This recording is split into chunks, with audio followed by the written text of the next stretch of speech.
Vande Mataram. Welcome to our voice. నేను journalist నవత.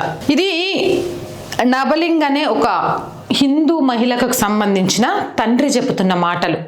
ఒక వర్గం జనాభా ఎక్కువైతే అక్కడ ఎంత ప్రమాదంగా ఉంటుంది పరిస్థితి అనేది నేను చెప్పడం కంటే మీరే వినండి, తెలుస్తుంది.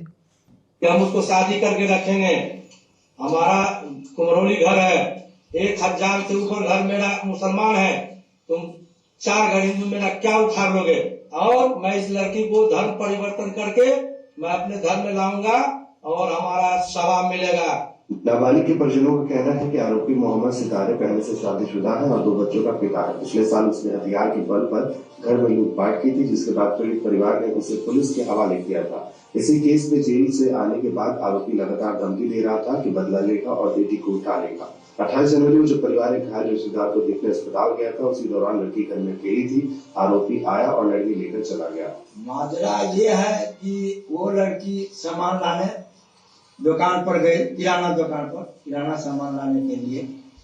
तो घर का लोग सोचा कि अब आएगा तब आएगा।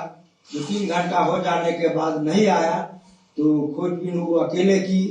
उसके बाद हम सब परिवार को बोला गया, दर्द को, तो हम लोग भी घूमे और पता किए, लोगों से तो कहा कि मोहम्मद सितारे जो है उसको वो मोटरसाइकिल से लेके निकल गए।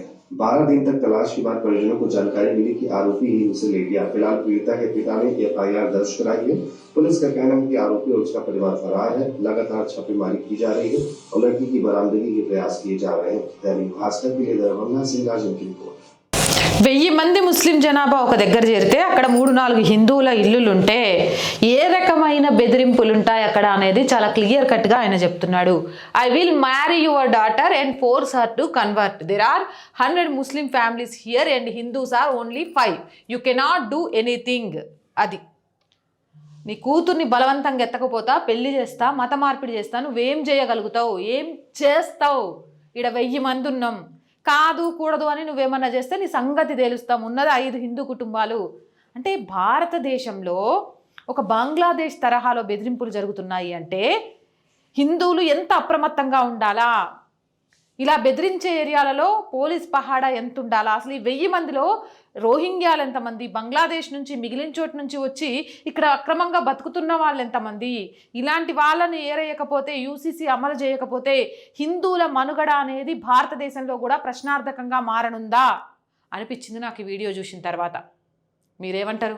మీ అభిప్రాయం ఏంది? కామెంట్ చేసేయండి.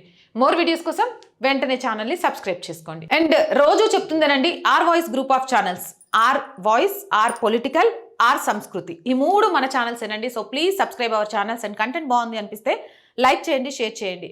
అలాగే ఆర్థికంగా మీ సహాయం ఈరోజు ఆర్ వాయిస్కి చాలా చాలా అవసరం. ఆర్థికంగా సపోర్ట్ చేయాలంటే సబ్స్క్రిప్షన్ పక్కనే జాయిన్ అనే బటన్ ఉంది. 1 to 5 లెవెల్స్ ఉన్న ఏదో ఒక లెవెల్లో సపోర్ట్ చేయండి, లేదా స్క్రీన్ మీద గూగుల్ పే, ఫోన్పేతో పాటు అకౌంట్ డీటెయిల్స్ కూడా ఉన్నాయి. మీకు తోచిన సహాయాన్ని అందించండి. వ్యాపార ప్రకటనల కోసం 8328500576 నెంబర్ని సంప్రదించండి. జై హింద్, జై భారత్.